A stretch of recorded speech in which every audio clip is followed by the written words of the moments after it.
Hello everyone. Hope you're having a wonderful day. Tonight, one number tilts a village and one phone call erases a career. So what holds a home steady when the ground shifts? A canal meeting tests fairness, a kitchen rescues a scorched pot, and a thin folder on the table carries a name that could change everything. Stay close from the first 5 seconds. The promise on that table might rewrite their future. If you enjoy this story, don't forget to subscribe so you won't miss the next videos. Cold air threads through the opening greeting. Diep and James face the lens the way careful people face winter. They ask after everyone's health. They remind the room to dress warm. Then voices lower. There is something to discuss. The camera shifts to the yard that doubles as a temporary office. Grass holds last night's damp. Faded chalk lines mark where the canal will run like a vein. Duke stands with composed shoulders, hands quiet at his sides. He speaks for the farmers. The project team lays out the aim. A state-approved canal to tame floods and shield the rice. Fewer nights bailing water. Fewer mornings counting losses. Then the number lands. 2 million VND per large parcel. It hits like a small stone in a still bowl. Ripples do not move evenly. Some plots sit flush against the line, others only brush the edge. Faces do the math. Anger doesn't shout yet, it waits behind teeth. If a single figure tips the scale, how do we keep the heart straight? Duke clears his throat. He names what everyone knows. Land is not equal in the path of a blade. A brief quiet follows, the kind that either breaks or binds. The project lead nods once, a different path opens, make a full list, household by household, estimate real impact, redistribute by loss. When harm and benefit share the same scale, compensation becomes a promise instead of a payout. Heads lift, pens come out, someone draws a quick table on cardboard. I keep learning that fairness needs a ledger and a face. The meeting closes with a short handshake. It looks like a single breath taken together. The yard releases them back to roads and chores. The camera follows the shoes that cross puddles and finds the corridor where wind travels in a straight line. A message lands without music. James's father has removed every one of his positions at the family company. Clean cut, plain words. No appeal in the edges. A door closes, another path exists. No one knows its floor yet. Inside, a hollow shift trembles the plan they just kindled. Still, thought refuses to stall in loss. If the old seat is gone, so is the constraint it held. The warmth of the past stays where it belongs. Tomorrow listens only to action. Sorrow needs no raised voice. It works with quiet hands. When you cannot name the road, you can still choose the next step. Home receives them with the honest mess of a day. Coats over chairs, a child's drawing on the fridge with strong black lines for legs. The stove clicks like a heartbeat learning its rhythm again. Diep sets the kettle, rinses rice, feels starch, cloud the bowl. She texts Mrs. Huyen to ask after Nye. Thumb moving steady.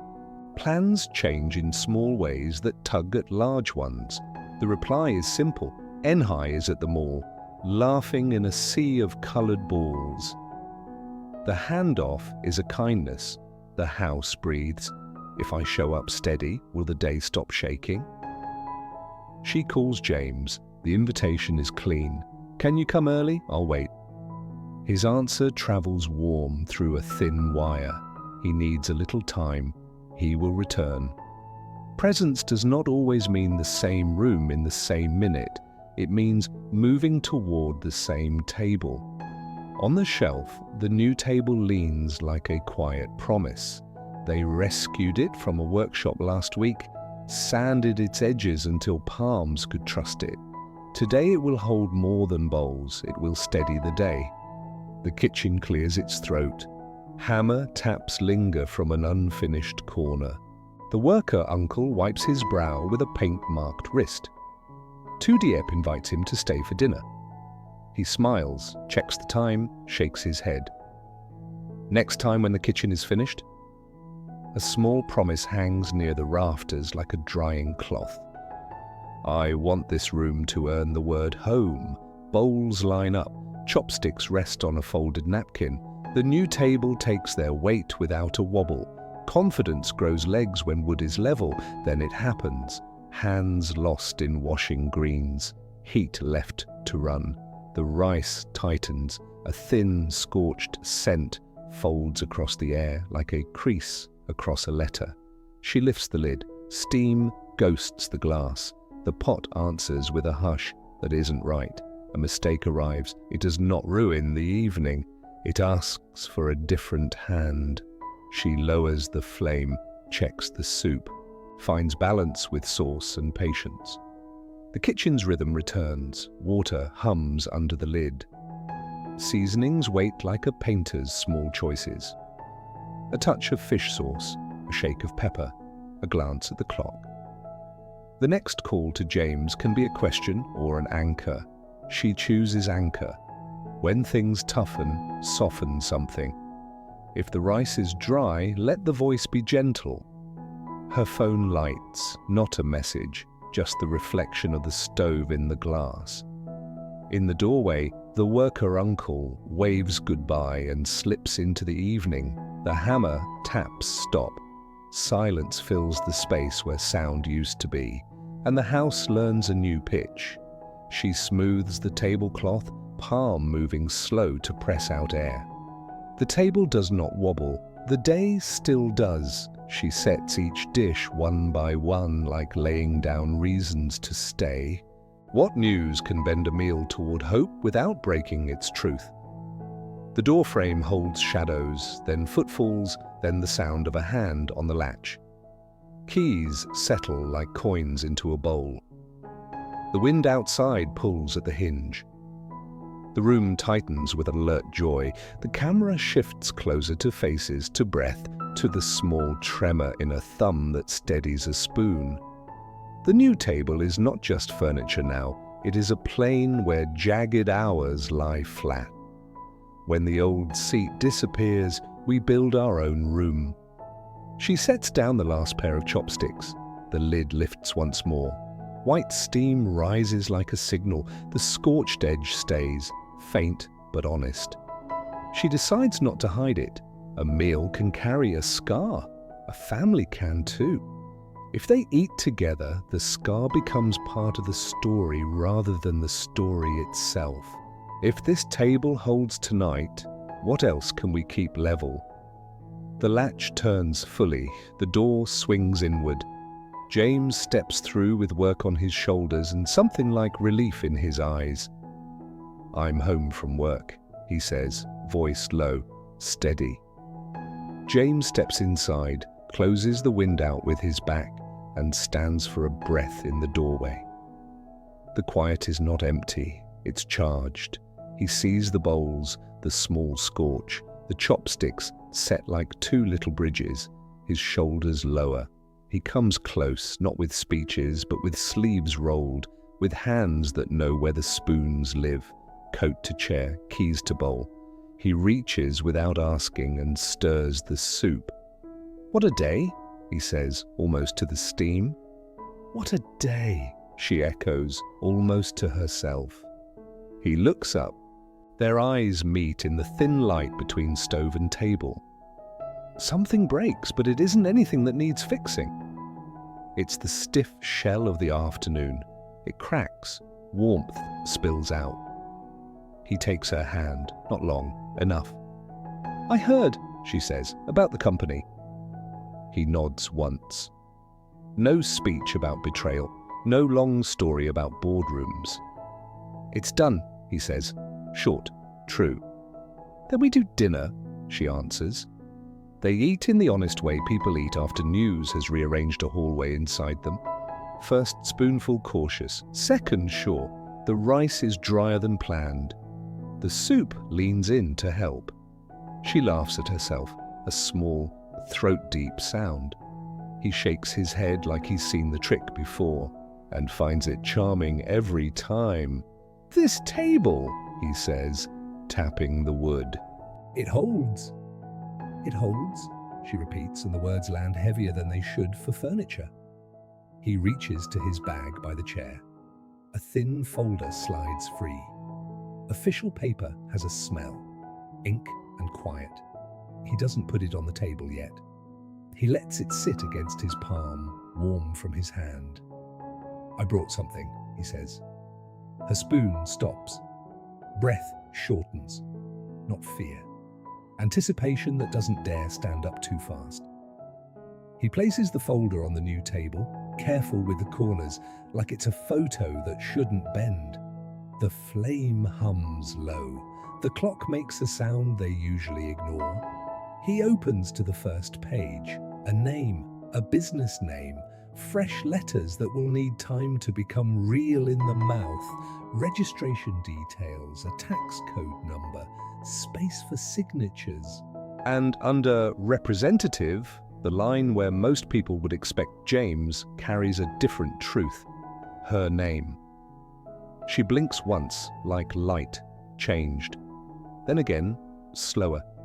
He keeps his voice even. "I don't want what we build to belong to the old ghost of my father's house. I want it to belong to what we're making, to you, to us, but to you first, legally. So no one unplugs your life with a phone call." Silence stands tall. It does not feel heavy, it feels clean. Her hand hovers over the paper, then pulls back to wipe a place on the table that doesn't need wiping. She tries to speak. Words arrive and line up out of order. "You did this today?" "I started yesterday," he says. "Finished on the way here." "Without telling me?" "I didn't want to give you worry if it got stuck. I wanted to place a thing on the table that was already breathing." She looks at the table like it has been preparing for this role all afternoon. Plant. Reframe. Now it's something else. A level place for a future to stand. "What if I fail?" she says. The sentence leaves the mouth of someone who has kept many rooms warm with very little wood. Then we learn fast, and it's still yours to try again. He points to the line beside her name. "This is the part where I help and I also get out of your way." Her laugh this time is half tear. It doesn't run, it shines. She sits taller without realizing she has shifted. Inside thought, "I'm still sick, but she can't feel it." She runs a finger along the margin of the form. The edges are crisp. The paper doesn't tremble. She does. He notices and covers her wrist with 3 fingers. Gentle pressure. The kind that says the world is big and you are bigger than today. "Will you hate your father for long?" she asks. He shakes his head. "I don't have time to hate. I have time to build." "How do we begin?" she asks, and the "we" lands like a promise of ours. He turns the page. There's a seal appointment at 9, then the bank, then we need a tiny office that doesn't pretend to be more than a desk and a kettle, a first invoice. One project we can deliver with our own hands. We already know how to move water. We'll move it better. "Tonight," she says, eyes flicking to the pot, the cloth, his face. "Tonight we sign," he answers, "and we eat." He pulls a pen from his pocket. Not fancy, reliable. He sets it on the table like a small tool before a big wall. She takes it. Her hand steadies as soon as the tip touches the line. Letters form that she has written many times on school forms, delivery notes, little slips that don't matter to anyone. Now they matter. Her name reaches the end of the line and rests. Again, he says, turning to the bank form. She signs. The sound is soft and strangely strong. He signs in the places with his smaller title. Support, witness, partner. Can we tell Nye? She asks. Tomorrow, he says. After pancakes. Pancakes? She smiles. He nods. First tradition of the new company. They slide the papers back into the folder. He tucks it under the table's edge, a quiet, almost superstitious gesture, like placing a seed where roots go first. They lift their bowls, the rice is still a little dry, the soup is generous, the day opens its fist a little. What do we call it when the day hurts and still gives? She asks, not really needing an answer. Home, he says. The phone buzzes. A photo arrives from Mrs. Huyen. Nye bursts from a pool of coloured balls, hair static bright, cheeks warm. A short line. She asked when to come home. They type back together. Now, we're ready. They clear 2 places on the table, then leave a small gap between bowls the size of a child's laughter. He wipes the scorch ring from the pot with a wet cloth, a slow circle that fades but never fully disappears. She doesn't mind, not tonight. Scars tell the path the heat took to make something worth eating. Door hinges answer a small knock. Shoes scuff. A coat too big for small shoulders hangs like a flag of arrival. Nye runs in, stops, sees the table, the steam, the folder peeking from the edge, the 2 faces watching her like a sunrise they didn't expect. What is it? She asks, tiptoeing like secret ground. Just dinner, 2 Diep says, and a new promise. Nye climbs into her chair. Her hand finds the chopsticks, then both of theirs. 3 hands, 3 breaths. The room exhales. Later, when the bowls are empty and the papers sleep under wood that finally feels like it belongs, the house is quiet again. Not the earlier quiet, a different one. The kind with air in it. The steam from the last kettle curls like a thin ribbon toward the ceiling, fades and leaves a line you can't see but still believe in. The table holds. The night holds. So do they. Tonight didn't end with perfect rice. It ended with a table that held, a pen that didn't shake, and 2 people choosing to build instead of break. A number at a canal meeting tried to tilt a village. A phone call tried to tilt a life, but steadiness came in smaller acts, lowering the flame, setting 2 pairs of chopsticks, sliding a thin folder with her name onto clean wood. That's how homes survive, not by avoiding scars, but by eating with them and signing forward anyway. If this story gave you a little strength for your own uneven day, tap like and subscribe for the next chapter. And tell me in the comments which moment moved you most, the handshake in the yard, the dry rice rescued, or the quiet line where her name became a promise.